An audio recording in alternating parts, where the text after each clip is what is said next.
Hola, hola. Bueno, ¿qué tal? Bienvenidos a todos. Mi nombre es Lucía. Bueno, con Milagros somos parte del equipo de referentes de trayectorias estudiantiles. Que bueno, también como decía Nahuel, somos un equipo bastante grande. Ahí adelante están sentados algunos compañeros y compañeras que son parte del equipo. Y bueno, en nombre de todos les queríamos dar la bienvenida. Y bueno, muy contentos de estar acá y ver esta facultad tan repleta de gente. Es una alegría. Así que bueno, un poco la idea de hoy es contarles un poco de qué se trata este programa, que es un programa que está radicado en la Secretaría de Asuntos Estudiantiles. Y bueno, surge a partir de un montón de cuestiones, inquietudes que los compañeros de la Secretaría, Nahuel y Aldana, que también andaba por ahí, venían pensando en estos últimos años. Y con un fuerte compromiso también de esta facultad como institución de poder acompañarles y también garantizar el derecho a la educación superior, sobre todo bueno, después de estos últimos años de pandemia, que además del aislamiento bueno, vinieron a profundizar un montón de cuestiones, de urgencias y desigualdades en relación a todos los derechos en general, pero bueno, también a la educación en particular. Y bueno, un poco para saldar un poco esas cuestiones que se venían viendo en los últimos años. Me imagino que muchos de ustedes y muchas de ustedes habrán hecho parte de la secundaria, tal vez en pandemia, de forma virtual, después de forma híbrida. Tal vez también muchos hace algunos años que no están familiarizados también con el cursado de la facultad. Así que, bueno, un poco atendiendo esas cuestiones, se decide crear este programa, que es el primer año que se va a implementar. Así que, bueno, un poco ahora les voy a contar de qué se trata.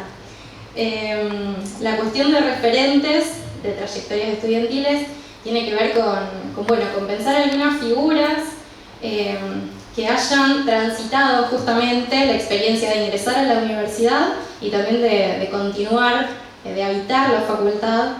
Que bueno, cada uno tiene su recorrido, cada uno lo hace de forma singular, pero entendemos que ese recorrido puede servir para acompañar un poco a las personas que recién están iniciando ese trayecto.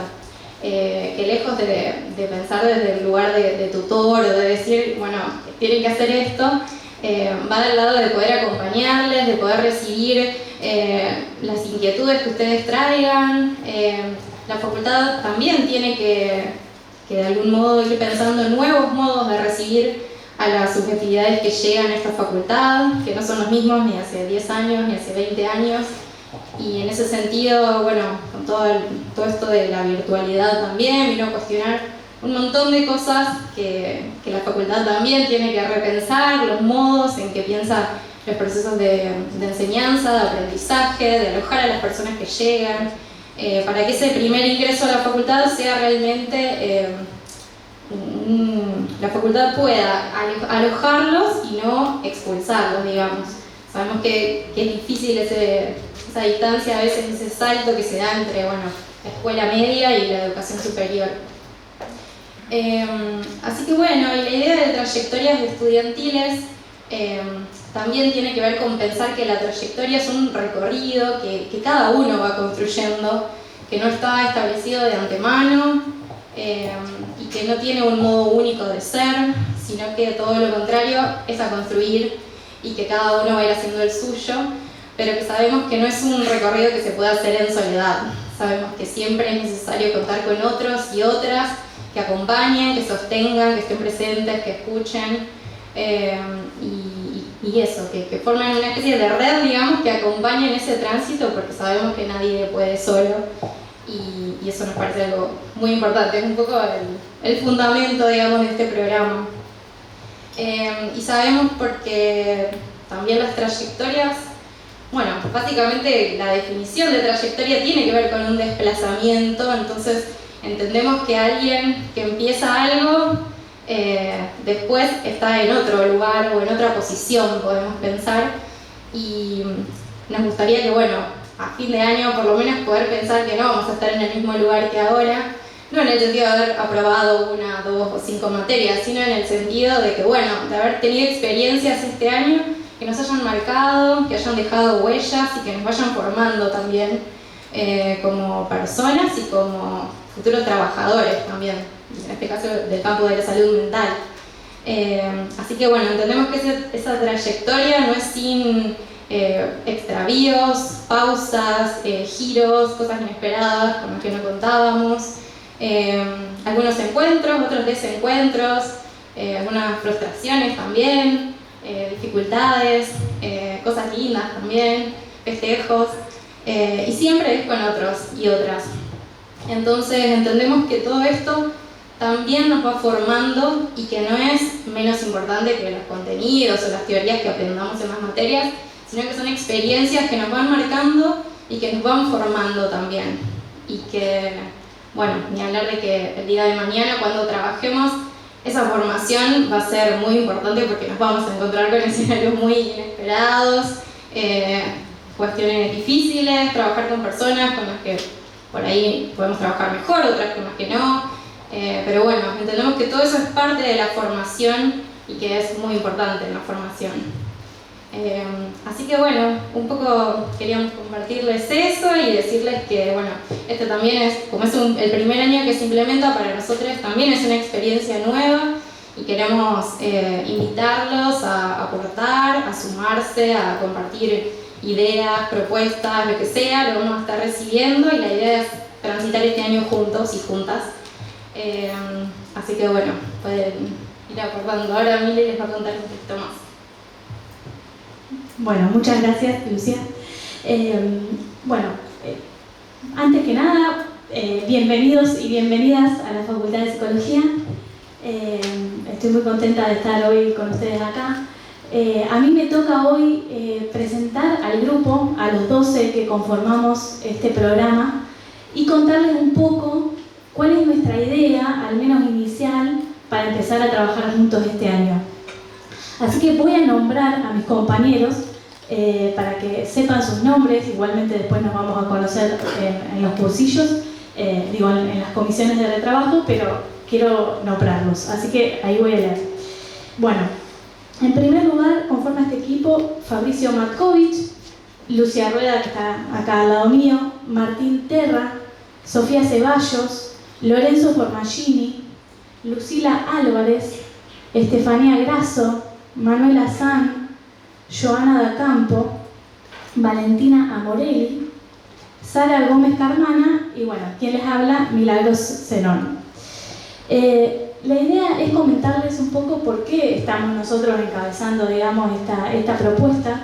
Lejos de querer desplegar el currículum vitae de cada uno de nosotros, porque aparte sería un plomazo, digamos, muy aburrido, sí les quiero contar que estamos en calidad de estudiantes, algunos, otros de graduados, de ayudantes de cátedra, hay algunos que son adscriptos, hay algunos que son militantes de agrupaciones estudiantiles de la facultad, algunos otros también hemos participado de la coordinación de cursillos años anteriores. Todos espacios que habilita esta facultad en particular y la universidad pública en general, espacios que son de diálogo, de debate, de formación, digamos, que a mí me parecía importante mencionarlos porque son los lugares, los espacios que han signado y han marcado nuestra trayectoria estudiantil. Entonces, un poco la idea es, lejos de querer que esas trayectorias se vuelvan ideales a seguir, para nada, la idea es ponerlas al servicio de ustedes, digamos, para que en este primer momento inicial sirva de guía, de ejemplo, ante un momento que puede ser de extravío, de incertidumbre, digamos, por la novedad que implica el discurso universitario. Porque justamente, como les decía, es un discurso amplio, digamos, que está plagado de distintos lenguajes y va a haber amplios lugares en los cuales ustedes van a poder incidir, participar, dialogar.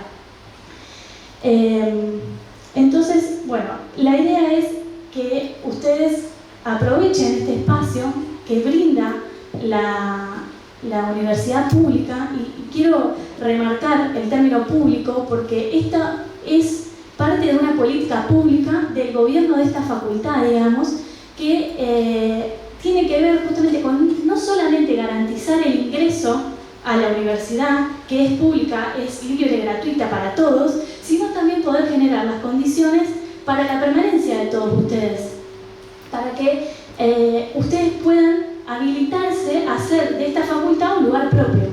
Entonces me parecía algo importante a remarcar.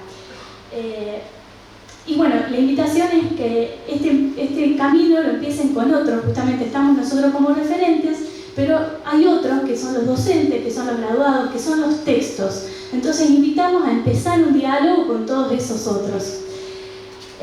Bueno, habiendo hecho esa introducción, yo quería contarles un poco también cómo va a ser el trabajo durante el año, porque la idea es que bueno, podamos recibir sus inquietudes, sus dudas, sus deseos, pero contarles que vamos a poner el énfasis en dos cuestiones muy importantes, que son la escritura y la lectura en la universidad. Y sobre todo la lectura, al menos esa es nuestra primera justamente intención. ¿Por qué? Porque sabemos que muchos de ustedes vienen de la secundaria y que el salto de la secundaria a la universidad a veces puede ser un poco abrupto, digamos. ¿Por qué? Por justamente la diversidad de discursos que conforman el discurso universitario, digamos, que a veces lo puede tornar más complejo. Entonces, la idea es justamente que ese salto no sea tan abrupto. ¿Por qué? Bueno, porque vamos a ir construyendo juntos lo que podríamos llamar un aparato de lectura. Y lo que pensábamos que es muy importante eso, porque después la escritura viene por añadidura, digamos. Primero es necesario construir un aparato de lectura, que a veces es necesario no solo para abordar un texto, sino también para leer una conversación, ¿no? ¿A qué me refiero yo con construir un aparato de lectura, o un modo de leer, o una posición de lector? Porque yo considero que todos acá, todas y todos, sabemos leer y escribir, digamos. Si tenemos el secundario completo, es una habilidad que ya todos contamos, ¿no? Pero no se trata de eso, y tampoco se trata de enseñarles a ustedes técnicas de estudio, sino justamente de poder empezar a construir una posición de lector ante algunos textos que pueden parecer al principio abrumadores o expulsivos. En la carrera nosotros nos encontramos con autores y autoras que están en constante diálogo con otros autores y autoras. Por ejemplo, dos autores clásicos de nuestra casa de estudio, como Sigmund Freud y Charles Lacan, tienen textos que pueden resultar complejos porque ellos están todo el tiempo en diálogo con otras ramas de la ciencia. Freud está en constante diálogo con la medicina de su época, con la psiquiatría. Jacques Lacan está en constante diálogo con otros discursos que pertenecen al ámbito del arte, de la literatura, de la filosofía, de la lingüística. Entonces, a veces para entrarle a un texto es necesario conocer el entramado, el contexto, con quienes esos autores están dialogando. Entonces, la idea es empezar a construir juntos ese aparato de lectura. Y para eso a veces es necesario leer otras cosas por fuera. Por eso me comentaba Nahuel en estos últimos días que en el cursillo vamos a trabajar en el cuadernillo que van a tener ustedes, por ejemplo, algunos textos de literatura. Muchas veces es necesario, digamos, leer otras cosas para abordar el texto académico, porque justamente el contenido no se comprende a la primera, no hay una comprensión de inmediato una vez que uno lee, sino que esa comprensión se va adquiriendo, se va ganando justamente leyendo otras cosas, dándole una vuelta de tuerca, interrogando al texto. Entonces, la lectura que cada uno haga, digamos, tendrá que ver con su trayecto singular, pero siempre en compañía de otros. Eso era un poco lo que yo quería transmitirles hoy.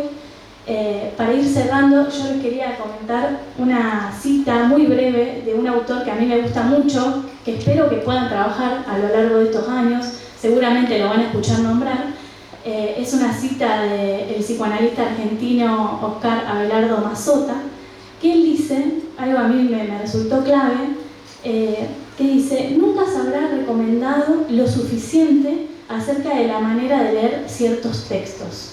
No basta para leer, dice él, con anotar todo lo que un autor dice. Dice, tengamos en cuenta que muchas veces para leer también hay que advertir lo que un autor no dice. A mí esta cita me resultó una guía imprescindible para abordar los textos de psicoanálisis y todas las otras lecturas con las que me fui topando, digamos, de otros campos, porque me resulta habilitadora. Justamente nadie va a poder nombrar ni va a tener el saber acerca de una manera de leer. Y además invita a posicionarse desde un lugar crítico, a interrogar el texto, a interrogar las resonancias que a uno le traen esos textos, porque un texto puede encantarnos, pero puede despertarnos odio, rechazo, puede resultar abrumador, inquietarnos, movilizarnos. Bueno, de eso se trata este primer camino que vamos a transitar juntos, de poder empezar a construir esa posición de lector y de lectora. Así que bueno, les quería agradecer, decirles que vamos a estar a disposición, nos vamos a estar encontrando. Nuestro espacio no va a ser un espacio que funcione con un día y horario como si fuese una comisión, sino que iremos armando actividades a lo largo del año, pensándola en conjunto con ustedes. Y bueno, sin mucho más, le voy a pasar la palabra a mis compañeros. Bueno, decirles que estamos a disposición y bienvenidos y bienvenidas a la universidad.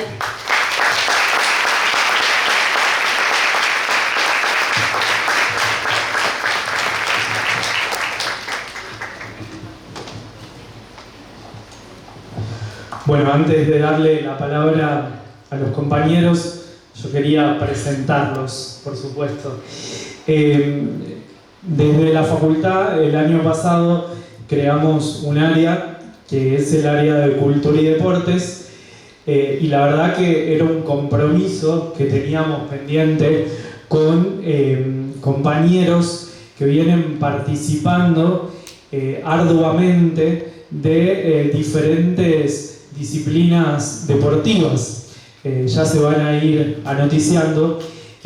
Todos los años en la Universidad Nacional de Rosario hay un torneo, es el torneo Interfacultades, y la verdad que en esto de poder de a poquito ir mostrando cuán heterogéneas y diversas son las trayectorias que ustedes pueden construir, queríamos que también estén presentes los compañeros del equipo de fútbol. Así que, bueno, nuevamente pido un aplauso. Han sido tricampeones de la Universidad Nacional de Rosario. Hay que ponerle las 3 estrellas también a ellos. Bueno, yo les voy a dar la palabra. Hoy están Germán y Gaby, así que la palabra es de ustedes.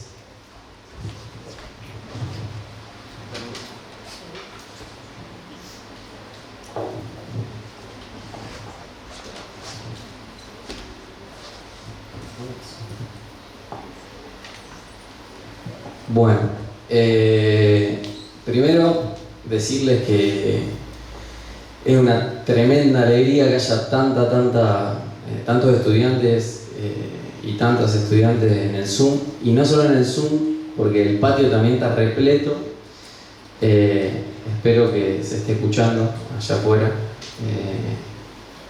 Así que nada, transmitirles esa alegría, darle la bienvenida a todos y todas. Y agradecer a la facultad, como dice Nahuel, porque desde el año pasado estamos en constante comunicación con el gobierno de la facultad y para nosotros es un apoyo muy importante. Agradecer por la invitación a participar de los cursillos o del inicio de los cursillos. Es la primera vez que a nosotros nos convocan a participar de una instancia como esta. Lo cual significa que somos actores, digamos, de los devenires de la facultad. Así que bueno, muchas gracias Soledad, Nahuel, por convocarnos. Como decía Nahuel, nosotros somos integrantes, partícipes, y estamos en representación del equipo de fútbol, pero también existen otros deportes que pronto conocerán, se pueden acercar a hablar con nosotros y podemos charlar un poco al respecto. Y es un equipo que venimos sosteniendo y construyendo hace aproximadamente, solamente por situar un momento de inicio, hace 6 o 7 años. Pero la pregunta es, ¿para qué y por qué nosotros estamos acá recibiéndoles a ustedes? Este es un encuentro que pretende dar la bienvenida a ustedes, a sus trayectorias, y la idea es encontrar el sentido de por qué un equipo de fútbol está dándole la bienvenida a ustedes. Para muchos de nosotros, y seguramente también para muchos y muchas de los integrantes y las integrantes de los demás equipos, la participación en un equipo nos ha sostenido y ha significado una apoyatura muy importante, más allá de los traspiés a nivel académico y de los éxitos a nivel académico también. Entonces la idea es visibilizar el espacio, visibilizar un lugar que es posible ocupar y al que los invitamos y las invitamos. Este lugar no estuvo desde el vamos, digamos, sino que lo fuimos construyendo y hoy es reconocido dentro de una política pública de permanencia, digamos, de la facultad. La idea es transmitirle que ustedes también, como ingresantes, no solo se pueden sumar a los equipos que ya existen, sino instituir nuevas formas de estar en la facultad, crear nuevos equipos de lo que sea y disputar el sentido de cómo integrar un equipo y formar parte de una construcción colectiva. Historizando un poco, nuestro equipo de fútbol, a diferencia de otros, está conformado únicamente por estudiantes de psicología.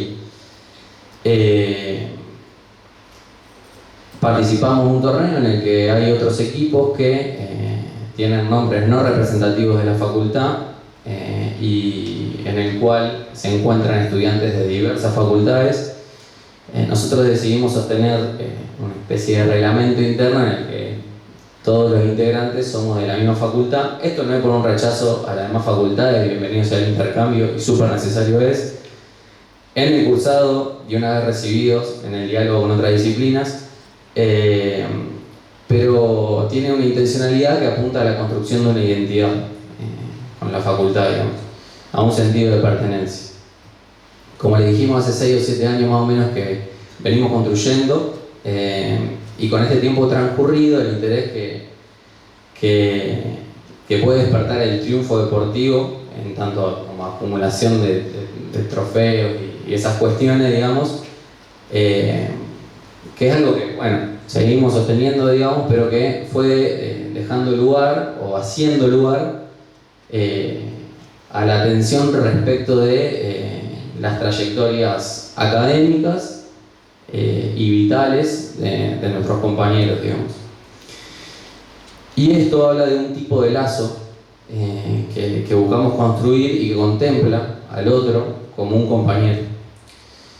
El tiempo nos fue enseñando que los triunfos deportivos, porque sí, no sirven para nada, que pronto eso es un proyecto que se cae y la idea es sostenerlo en el tiempo, así como también sostenerlo en la facultad, o a nivel académico. Esta pregunta por el tipo de lazo que nos hacemos y que tenemos que repensar todo el tiempo porque es tentadora la posibilidad de dejar de lado esta pregunta, la fueron trayendo quienes iban sumando al proyecto o quienes iban subiendo al barco, digamos. Los ingresantes, los y las ingresantes, que en este caso hoy son ustedes. Así que hoy los más viejos y quienes se fueron sumando formamos un equipo que tiene un total de 25 jugadores aproximadamente, entre 20 y 25 jugadores que por diferentes situaciones a veces nos encontramos más, a veces nos encontramos menos.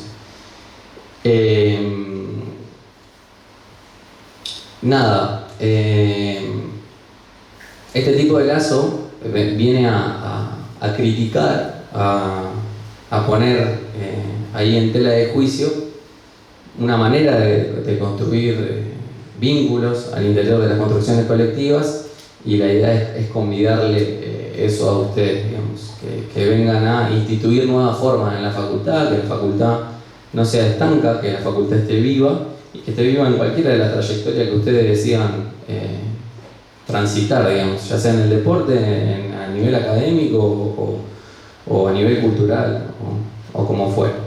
Ahora Gaby va a continuar. Gaby, yo no sé si quiero pasar por acá.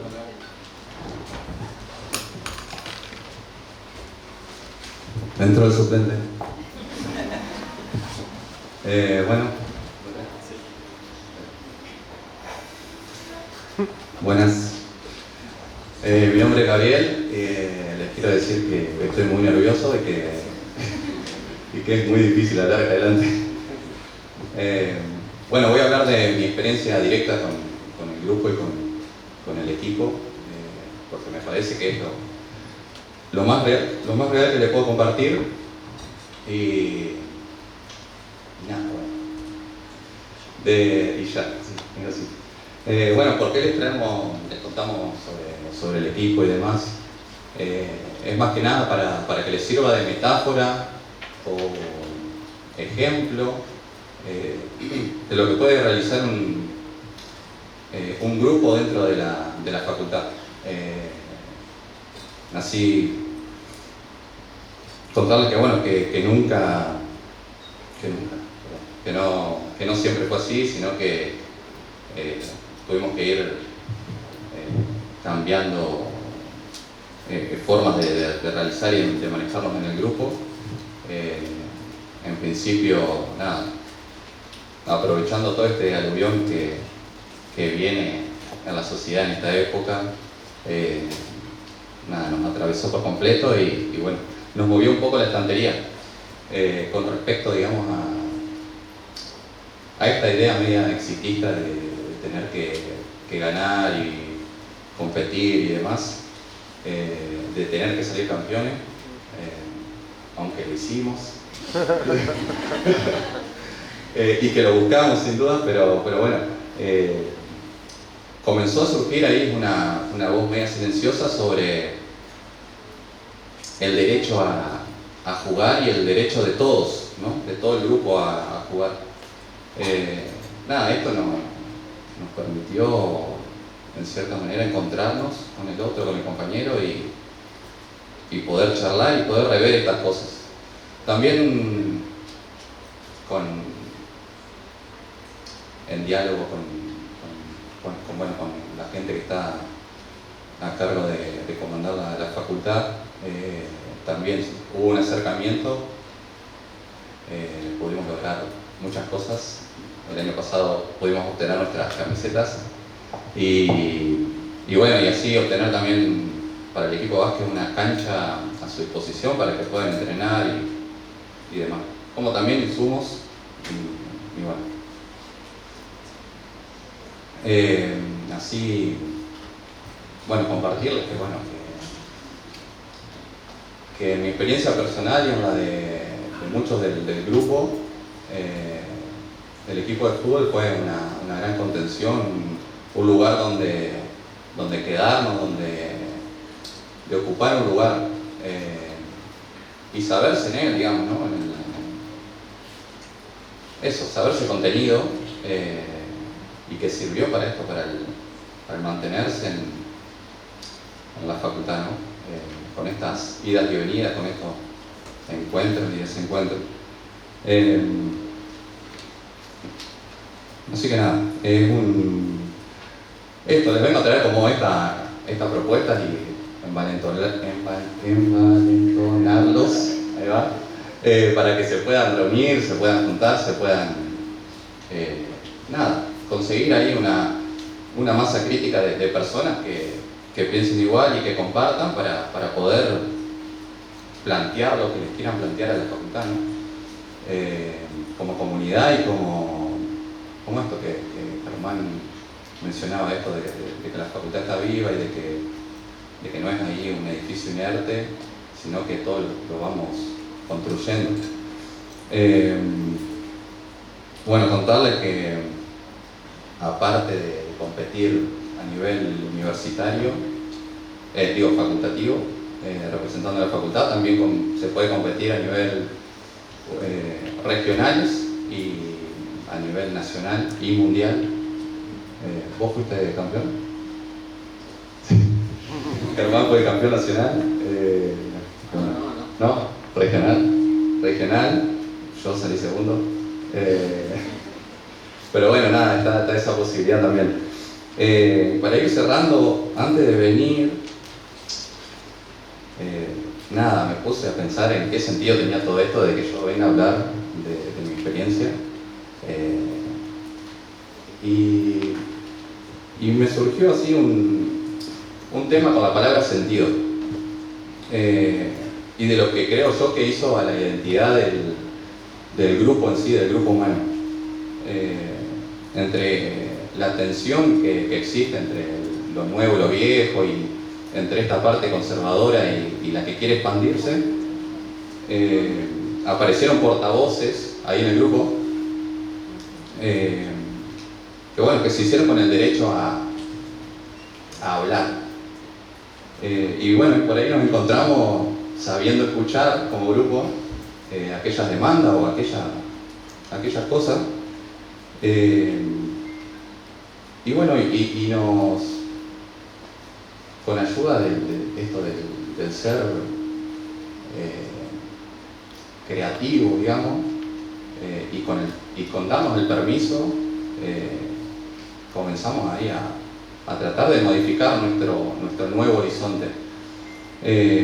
Ahí sabiéndonos como iguales pero diferentes, iguales en el derecho de poder portar la voz, de poder permanecer, de poder sentirse parte, y el diferente en la expresión de ello, ¿no? De que somos sujetos y que cada cual tiene su cuestión. Y ahí nos encontramos con eso, con el hablar y con el escucharse. Y otra cosa que ahí bien importante que se me vino a la mente fue esto de que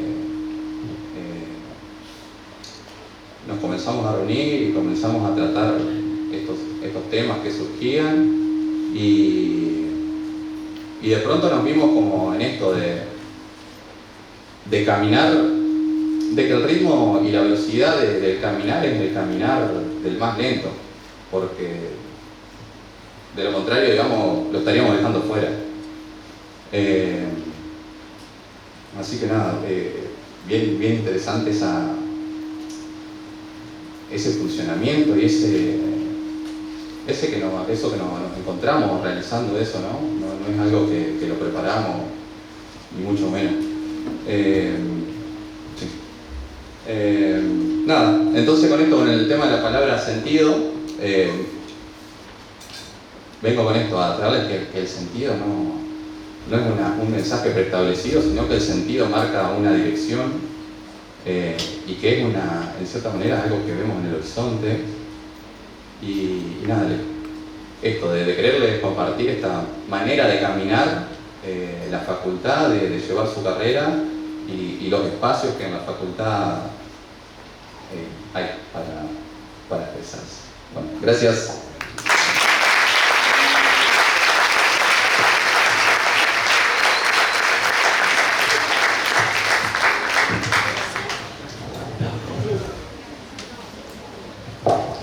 Bueno, muchas gracias, compañeros. Ahora le vamos a dar la palabra a nuestra decana de la Facultad de Psicología, que también les va a dar unas palabras de bienvenida. Un aplauso para ella, la doctora Soledad Macón.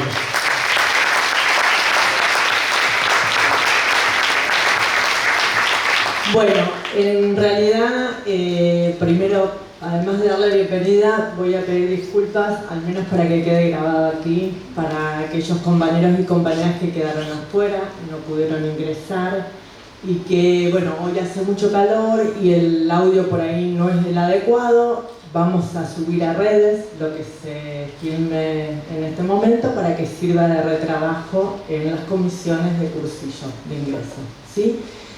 Y bueno, en realidad les voy a... pensé en darle unas palabras, pero creo que no se haga muy largo, porque acá hacemos una dupla con Eduardo Peinesi. Hace 4 años que asumí en esta Facultad de Psicología, y cuando instalamos o repensamos el cursillo de ingresantes, Eduardo viene a acompañarnos para pensar ciudadanía universitaria y trabajar ese primer tópico tan importante para nosotros, que sinceramente quisiera que él tenga tiempo para explayarse.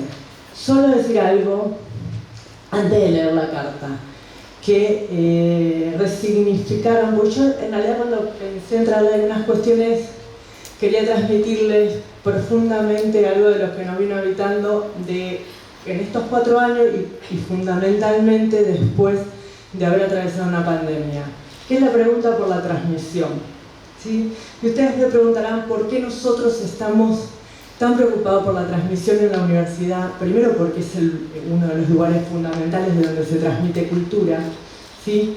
Pero además, a mí cuando yo pensaba en darles la bienvenida a ustedes, me habitaba un autor que leí hace bastante tiempo, pero que me acompaña mucho, que en un texto que se llama Contrabandistas de la Memoria, Yacazún, donde planteaba que, digamos, nosotros somos portadores de aquello que nos han legado, pero que una transmisión tiene la posibilidad de ser efectivamente lograda cuando tenemos esa dimensión de la diferencia en lo que se recibe. Y se lo quería traer porque es eso, nos estamos encontrando distintas generaciones, los compañeros están hablando y las compañeras están hablando de cómo hacer habitar este tránsito por la universidad, y profundamente lo que a nosotros nos preocupa es en ese tránsito poder que ustedes habiten y que se pueda lograr algo de esa transmisión de cultura con ese efecto fundamental que es la posibilidad de que ustedes generen una diferencia, ¿sí? Es decir, que algo se transforme en el paso de ustedes. Ese es un punto que es fundamental y que cada uno de ellos y cada una de ellas estaba como transmitiéndole cómo se ha transformado.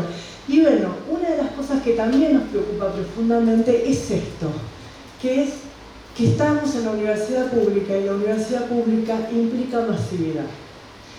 Una de las cosas que para mí personalmente como decana, perteneciendo a un proyecto político, académico, específico, es algo que me desvela, es que la masividad no sea despersonalización, ni que tampoco sea la cuestión de que se convierta la universidad en expulsiva o un lugar donde el trayecto sea meritocrático. Solo aquellos que vinieron con los recursos anteriores para poder continuar puedan seguir en este tránsito. Por eso nos tomamos tanto trabajo de generar todos los dispositivos o todos aquellos acompañamientos posibles que haga a generar esa cuña de lo que es ese trabajo de lo que es de lo masivo a la singularidad. Yo porque no digo a la individualidad, a la singularidad, que cada uno, reconocer que cada uno tiene una biografía, que ustedes tienen una historia, que portan un nombre, que vienen de lugares distintos, y que cuando hablamos de trayectoria implica sí de desplazamiento, pero no solamente de desplazamiento aquí adentro, sino de desplazamiento de lugares, que vienen desde otros lugares, que además reunirse con otros va a implicar conocer la ciudad, transitar por barrios, y si vienen además de esta misma ciudad y a lo mejor no vienen de lo público, encontrarse con otras diversidades, con otras realidades, y fundamentalmente poder ubicar lo exógeno, es decir, ese afuera de lo familiar que es tan perturbador, pero que es un momento fundamental en la construcción de subjetividad. sabiendo que en ese salir, en ese afuera, el estar acompañado, el tener otros, el tener esa guía que es muy de otro modo cuando es compare con alguien que es medio cerquita, es distinto a la cuestión distancial y profesoral que muchas veces ha transmitido una universidad. Ese es un punto fundamental que a nosotros nos ha habitado. En ese contexto les leo la carta, entonces lo hacemos más rápido, la carta de bienvenida, y le paso la palabra a Eduardo. En mi carta de este año yo les digo esto. Cada inicio de año académico es un nuevo desafío para quienes trabajamos y hacemos universidad pública. Porque en cada inicio de año académico nos encontramos con ilusiones renovadas por la elección de una carrera. Ilusión que sabemos debemos cuidar y acompañar. Ingresar a la universidad implica un cambio en las reglas, normas, hábitos, costumbres. Ustedes, ingresantes, se encuentran frente a un universo que es preciso asimilar, decodificar, interpretar para poder transitar una carrera universitaria. Estos tiempos iniciales son de una importancia compartida. Por eso, desde la Facultad de Psicología, apostamos a no responder de manera automática y reconocer que necesitamos a lesotres. En este sentido, queremos que sientan que tienen proyectos que les pertenecen e incluyen. Somos herederos de rasgo, posición social, origen y disposiciones, marcas que se actualizan en los modos de percibir y actuar el mundo, que se hacen cuerpo e historia singular. Esa historia puede inscribirse como un destino o bien transformarse a partir de la apropiación de un derecho, entre ellos el derecho a estudiar.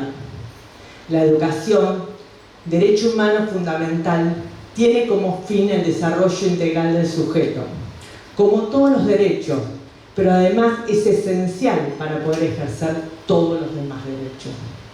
Acceder a la educación implica crear un lazo de pertenencia a la sociedad, así como a la transmisión y recreación de cultura. Por eso, garantizar este derecho en la universidad se vuelve una obligación para quienes habitamos la institución, porque sostenemos que la igualdad como valor debe configurarse desde el inicio y ser la clave que comande nuestras prácticas. Por si no lo saben, además, les cuento que esta facultad tiene en su acervo histórico el de haber sido la primera carrera de psicología del país, impulsada por una mujer, Herminda Benítez de Lambruschini. Primer decana mujer designada en una universidad pública, argentina, y primer directora de la carrera. A eso, sinceramente, me filio y me siento orgullosa de tener esa historia que me precede. En Herminda había un deseo profundo de regionalizar la psicología. Ella fue una mujer comprometida con su época porque crear carreras universitarias es construir futuro y transformar las tramas comunitarias. Les traigo este pedacito de nuestra historia porque además ahora, este año, es un año muy significativo para nuestro país. Se cumplen 40 años de democracia. Y Herminda, entre muchos, es de las olvidadas o aquellas que han sido borradas por una historia de dictadura que ha costado vidas y marcas que aún hoy deben ser reparadas. En este sentido, como decana entonces de la Facultad de Psicología y como representante de un proyecto político académico, trabajo cotidianamente para que la universidad sea una experiencia transformadora de quienes la transitan y al mismo tiempo transformadora de la realidad de nuestras comunidades, porque quienes no acceden a la universidad deben beneficiarse con nuestro trabajo. Creo profundamente que otras realidades son posibles y para su realización se requiere de instituciones más justas, más amorosas y más diversas. Finalmente, anhelo que el ingreso a la facultad abra a la multiplicidad de lectura, de encuentros y desencuentros que les permita sentirse en comunidad. Y con estas palabras le doy la bienvenida a cada una de ustedes.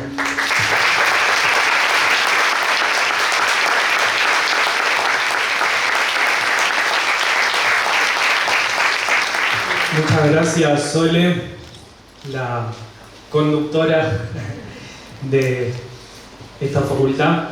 Bueno, y ahora sí, para cerrar, le damos la palabra a alguien que ya es habitué en estos cursillos, como decía Sole, y a quien le agradecemos mucho porque se vino desde Córdoba para estar acá hoy, que es Eduardo Rinesi. Eduardo Rinesi es egresado de esta universidad, de la Universidad Nacional de Rosario. Es profesor titular en la Universidad Nacional General Sarmiento, de la cual fue rector entre los años 2010 y 2014.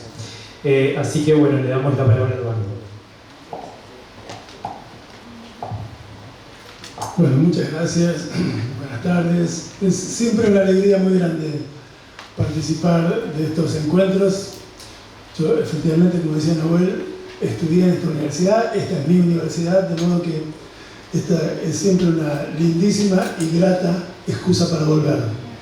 Y quiero agradecerles especialmente a Nahuel y a Soledad, al secretario, a la decana, esta persistencia o perseverancia más o menos incomprensible en esta invitación, que a mí me pone muy contento. Efectivamente, hace 4 años que participo de estas reuniones de recepción o de bienvenida a los ingresantes y a las ingresantes a psicología, que han ido cambiando sus estilos, que han ido cambiando sus temas, porque han ido cambiando también las coyunturas. La primera vez, lo recordábamos hoy, que participé en un acto como este, no fue aquí en este precioso y enorme Zoom, sino que fue en la también enorme aula magna de arquitectura. Y en aquella ocasión a mí me interesaba hablar de un asunto que me parece que tiene todo que ver con la cuestión de la ciudadanía universitaria, que es el tópico de esta reunión, que es la cuestión de entender a la universidad, a la educación superior en general, como un derecho humano universal, como señalaba recién Soledad.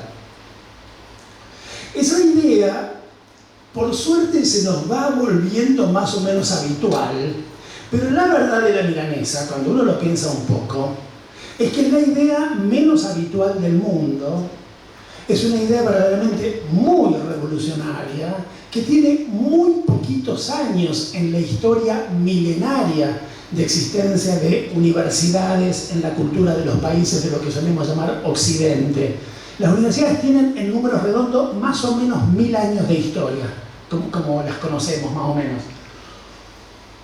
Y la verdad es que durante esos 1000 años de historia a nadie se le pasó por la cabeza sostener jamás que estas instituciones altísimamente elitistas, altísimamente selectivas, a las que históricamente solo llegaban los hijos de las élites más sofisticadas y más ricas, pudiera ser pensada como un derecho humano universal. Ni siquiera los grandes movimientos de renovación de las cosas y de democratización de la vida universitaria, como el 18 cordobés, como el 68 parisino, postularon semejante cosa. ¿Fueron movimientos de democratización muy interesantes? Sí, los reivindicamos desde todo punto de vista, desde luego, pero a ninguno de los amigos de Deodoro Roca ni de Daniel Cohn-Bendit se le ocurrió decir que la universidad debía ser pensada como un derecho humano universal. ¿Cómo iba a hacerlo en países donde, entre otras cosas, la escuela secundaria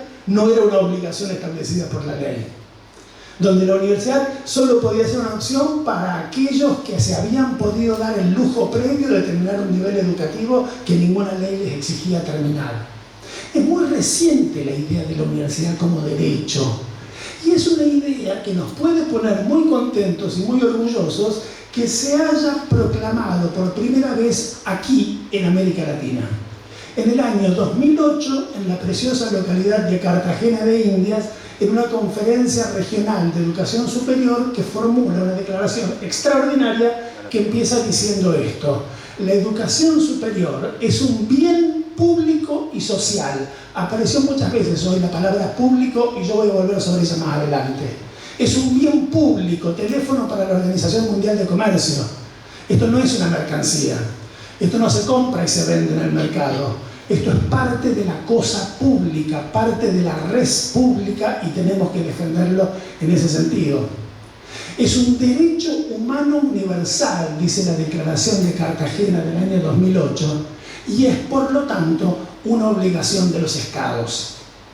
Esa idea es absolutamente renovadora, y en aquella primera vez que me invitaron Sole y Nahuel a hablar con los ingresantes de hace 4 años, recuerdo que me dediqué a considerar ese asunto y a decir algo que a mí me parece que es muy importante, que es que a pesar de que en general tendemos a pensar los derechos en nuestras representaciones liberal individualistas de las cosas, digamos, como derechos de los individuos, de los ciudadanos y de las ciudadanas, de los y las jóvenes que tocan a la puerta de nuestras instituciones universitarias en busca de un destino profesional, hay que pensar el derecho a la educación superior y específicamente el derecho a la universidad, además que como un derecho individual de los y las jóvenes, como un derecho colectivo del pueblo. Lo que decía recién, en otras palabras, pero muy parecida a Soledad. La universidad es un derecho colectivo del pueblo, el pueblo que pagando sus impuestos sostiene el trabajo que hacemos en nuestras universidades, tiene que recibir los beneficios de la existencia de la universidad, del trabajo que nosotros hacemos, del esfuerzo que ustedes hacen para formarse, de lo mucho que investigamos y que debe estar destinado a mejorar las condiciones de vida, el desarrollo, el progreso, la felicidad colectiva del pueblo. Al año siguiente perseveraron Nahuel y Soledad, pero ya no podíamos reunirnos personalmente. Y entonces tuvimos una reunión con cientos y cientos y cientos y cientos como hoy, pero en esos infames cuadraditos a los que nos acostumbramos, que se veían de a 25 las caritas, y entonces uno hacía así con las pantallas para ver qué otros había además de los 25 primeros. Y allí el tema para pensar el problema de la ciudadanía universitaria ese año y el siguiente, que fue el pasado, necesariamente eran las condiciones en las que estábamos trabajando.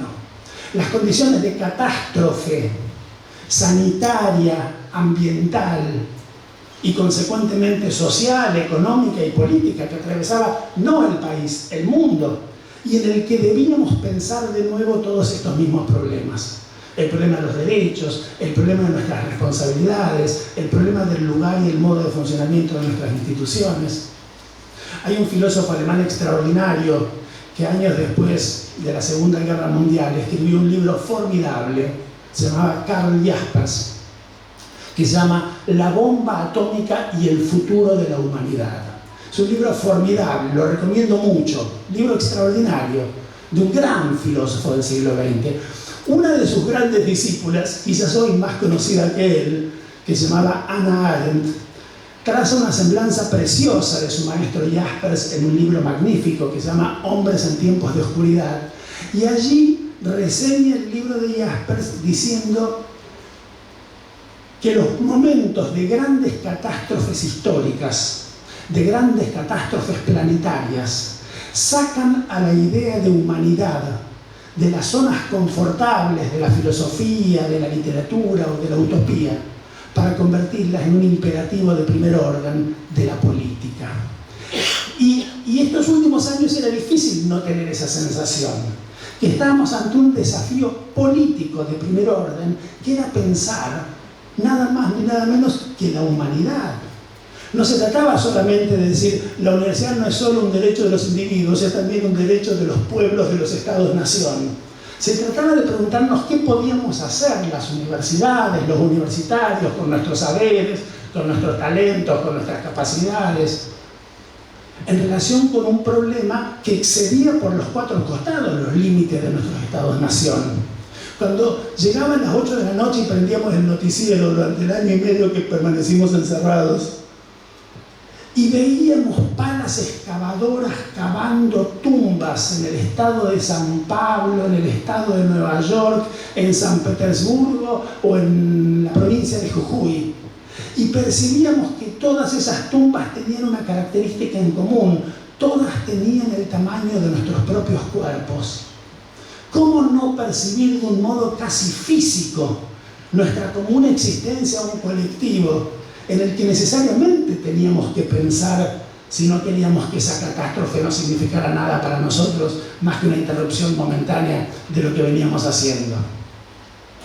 Y a mí me pone muy contento hoy volver a encontrarnos personalmente en este momento, en este año, en estos meses que empezaron ya el año pasado en la mayor parte de nuestras instituciones, de nuestras universidades, que son tiempos de reencuentro, son tiempos de volvernos a ver las caras, de volvernos a encontrar en nuestras instituciones, tiempos de salir de nuestras casas a volver a encontrarnos en nuestras instituciones, de salir del espacio privado de nuestras casas, privado y confortable de nuestras casas, al espacio público y difícil en el que tramamos nuestra existencia colectiva. Lo decía recién Sole de un modo que me hacía acordar a Hegel, ¿no? Decía el espacio público como el espacio de lo no familiar, de lo no inmediato. El viejo filósofo alemán Hegel decía, nacemos en el seno de una familia, es dolorosa el salir hacia un mundo que es hostil, te la regalo. Ese mundo Hegel lo llamaba sociedad civil. Y decía, es el mundo del conflicto, es el mundo de la lucha de clases. De ahí aprendió esa expresión un notorio lector de Hegel que vino una generación después. No es simpática la sociedad civil, estamos mucho mejor en casa. Ahora, hay que salir a la sociedad civil, hay que salir al espacio público, aunque ese espacio público sea difícil y exigente. Y todo lo que decía Sole, este año conmemoramos en la Argentina algo que por suerte todos ustedes, porque no veo ninguna cara de 40 años, todas las caras son de mucho menos.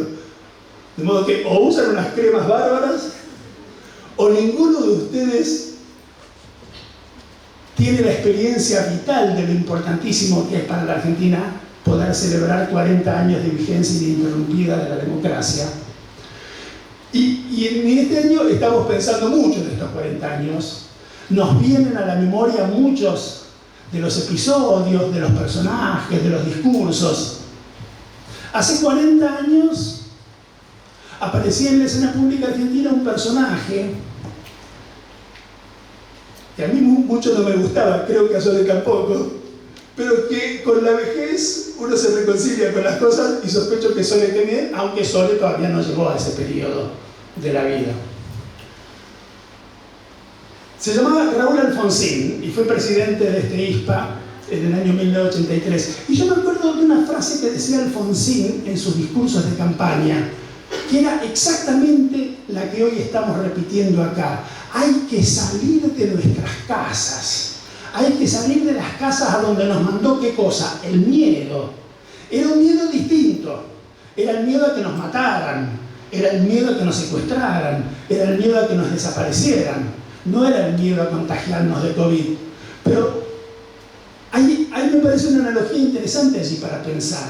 De vuelta, salir a nuestras casas a un lugar al que nos habíamos desacostumbrado. Esa idea de desacostumbramiento a mí me parece que es interesante para pensar lo que nos está pasando en nuestros diálogos con nuestros colegas. Che, reunión de cátedra el miércoles. ¡Ay, se me complica! ¿No lo podemos hacer por Zoom? No, boludo. Tenés una dedicación exclusiva, reunión de cátedra el miércoles, ¿qué por Zoom? Nos hemos acostumbrado a estar en nuestro escritorio, que además tuvimos un año y medio para poner lindo, ¿no? Todos más o menos acomodamos nuestras casas, por lo menos las limpiamos un poco, ¿no? Entonces ahora nos da fiaca, nos acostumbramos, ya sabemos cómo funciona esa porquería. Defensas de tesis, pero tengo que viajar, che, no me puedo, bueno, si no querés no viajar.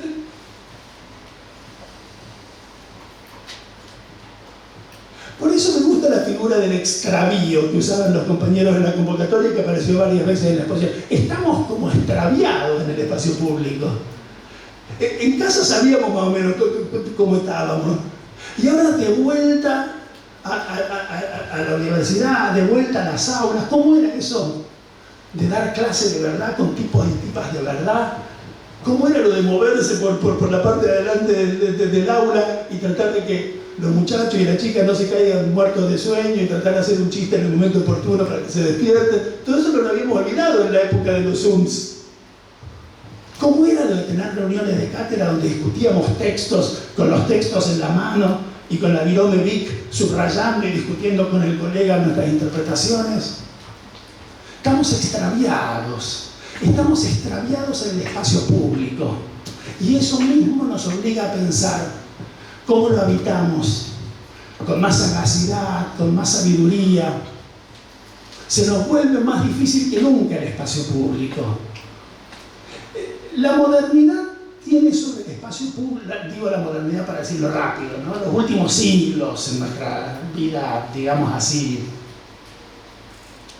occidental. Tiene sobre el espacio público una representación diferente a la que tenían los antiguos griegos. Para los antiguos griegos el espacio público era el lugar donde nos realizábamos plenamente como hombres. Y uso aquí el universal masculino con toda intención, porque está claro que para los griegos los que se realizaban en el espacio público de la discusión, en el ágora, en la polis, eran los varones.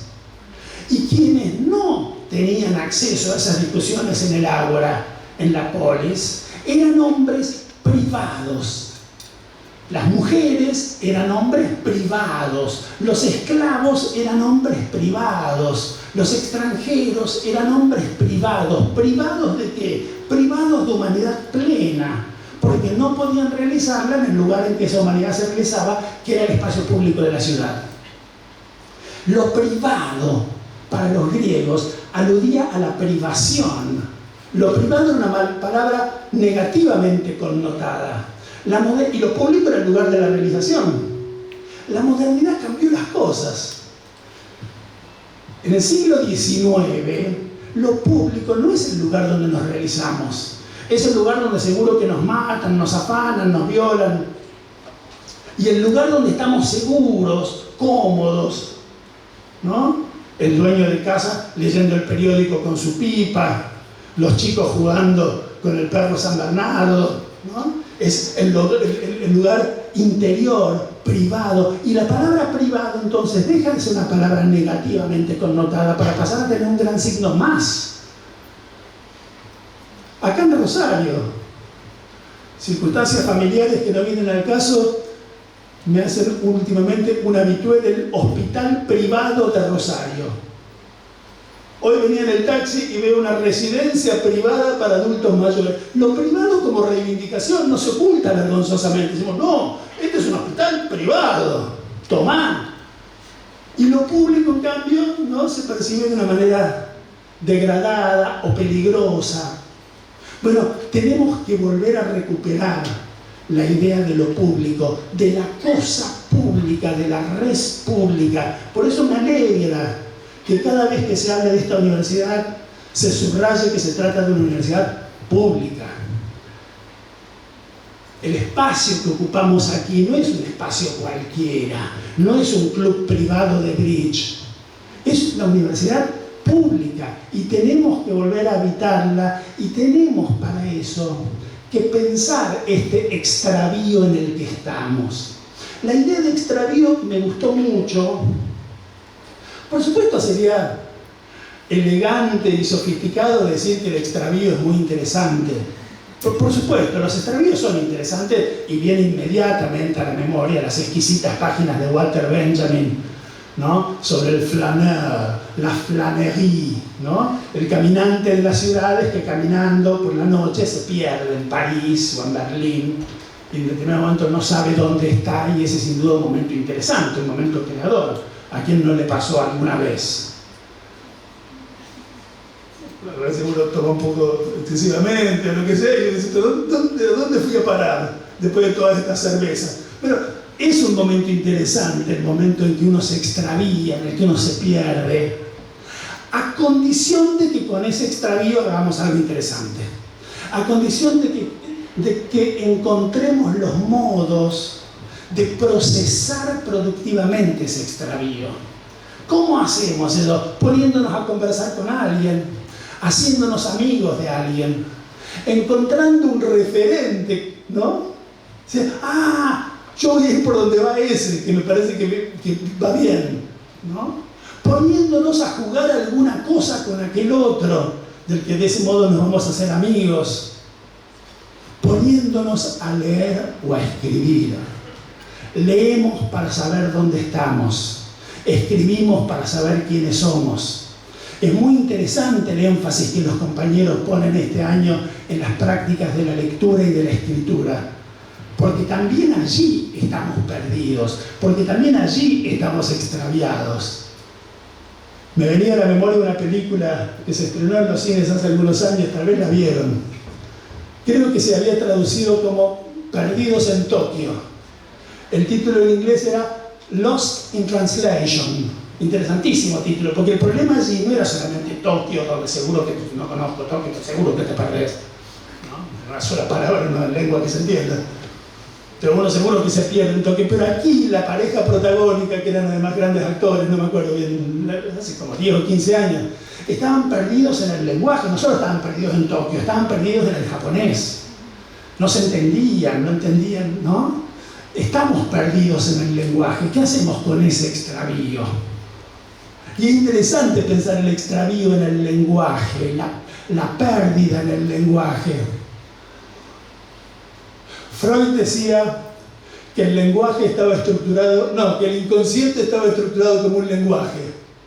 Pero un contemporáneo suyo, que se llamaba Ludwig Wittgenstein y que vivía en la misma ciudad, decía que el lenguaje estaba estructurado como una ciudad, con su centro y sus periferias y sus barrios. Y allí pensar la cuestión universitaria es interesante. Lo que decían las compañeras me resulta muy interesante. Porque es cierto, no leemos, no escribimos, no hablamos en esta zona, en este barrio de nuestra vida pública, el que llamamos universidad, del mismo modo que en otros barrios. También podemos extraviarnos. No hablamos en la universidad como hablamos en casa. No hablamos en la universidad como hablamos con nuestros amigos del barrio. Pero no porque en la universidad se hable más difícil. Sospecho que hasta se habla más fácil que en algunos otros lugares. No porque se hable o se deba hablar o debamos empeñarnos en aprender algún tipo de jerga. Habría que preguntarse qué consiste el específico hablar, escribir y leer universitario. Me gustaría sugerir que consiste en cierta modulación del pensamiento que se expresa en ese lenguaje y que debe ser, para ser propiamente universitaria, reflexiva. En la universidad pensamos con las categorías que tenemos, pero al mismo tiempo flexionamos críticamente nuestro pensamiento. Y eso, flexionar críticamente el pensamiento, es lo que decimos cuando decimos reflexionar. Flexionamos el pensamiento para que ese pensamiento nos ayude a pensar las propias categorías con las que pensamos. Freud no hace otra cosa en toda su obra. Freud no hace otra cosa que interrogarse sobre las categorías con las que piensan las cosas. O sea, esta categoría no me está alcanzando para dar cuenta de este fenómeno, ¿no? Eso es quizás lo propio del lenguaje universitario, de las escrituras universitarias. Eso es quizás lo que en la universidad hay que aprender. Este ejercicio del que tengo mucha alegría de participar cada 4 años, a mí me parece, desde hace 4 años, a mí me parece un ejercicio propiamente universitario. Porque lo que han hecho las compañeras, lo que han hecho los compañeros, lo que ha hecho Nahuel, lo que ha hecho Sole, es también exactamente esto, pensar la propia institución, los procedimientos, los mecanismos,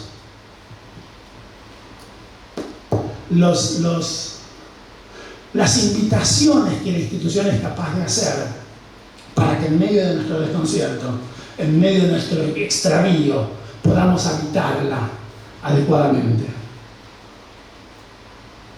La palabra institución, y voy cerrando, ¿no? ¿Estamos más o menos bien?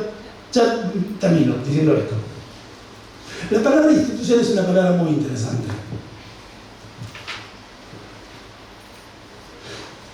Déjenme decir esto, en general las palabras que terminan con "ción" son muy interesantes.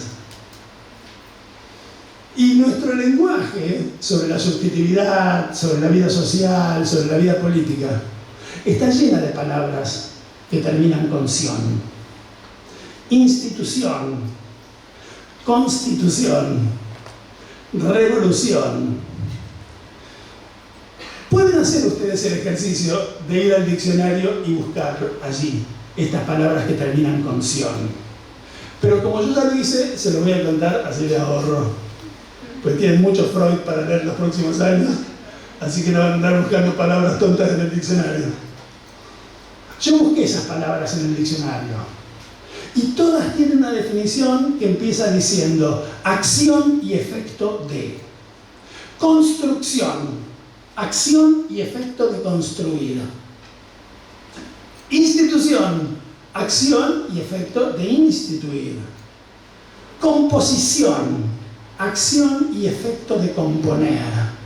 Pero es interesante esta dualidad en estas palabras, que son al mismo tiempo acción y efecto. Un músico amigo nos dice, a mí lo que me gusta no es la interpretación, ¿viste? Es la composición. Traducción, a mí lo que me gusta no es interpretar, ¿viste? Sino componer.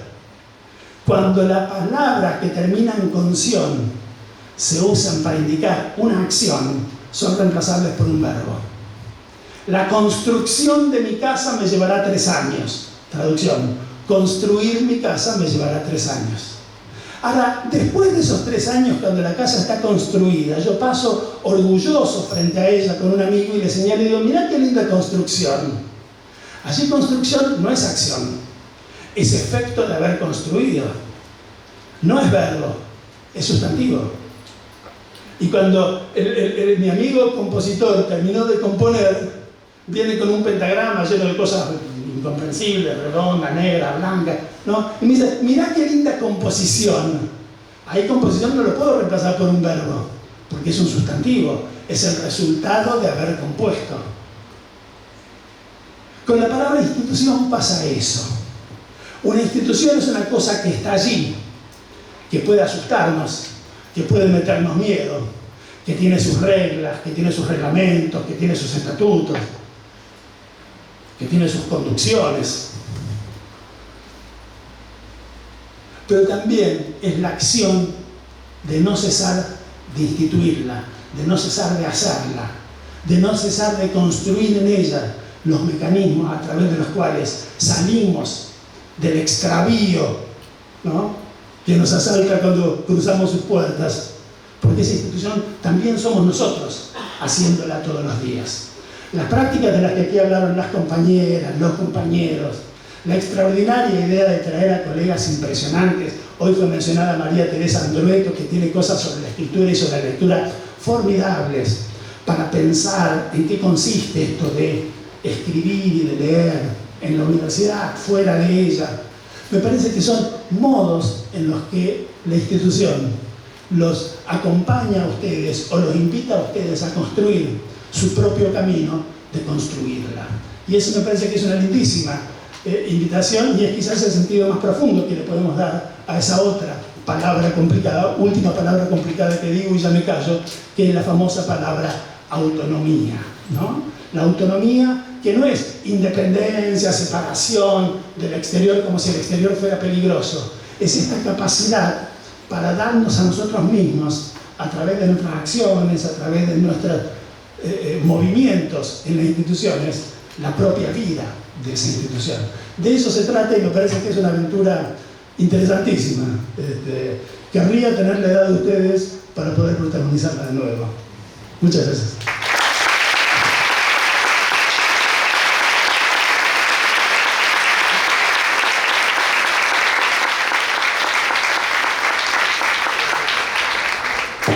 Bueno, muchas gracias a Gaby, a Germán, a las compañeras, a Lucía, Mili, a Eduardo y a Soledad. Gracias a ustedes. Antes de que se vayan, algo importante.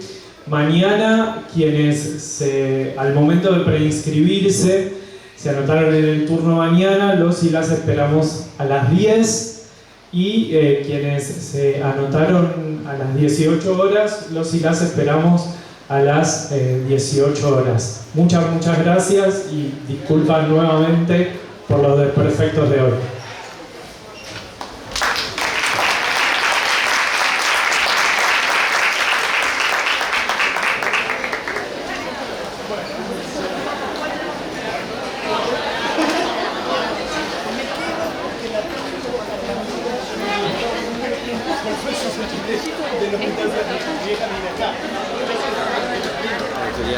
Veía el NAU, por eso te hacía hacer yo. Ahí.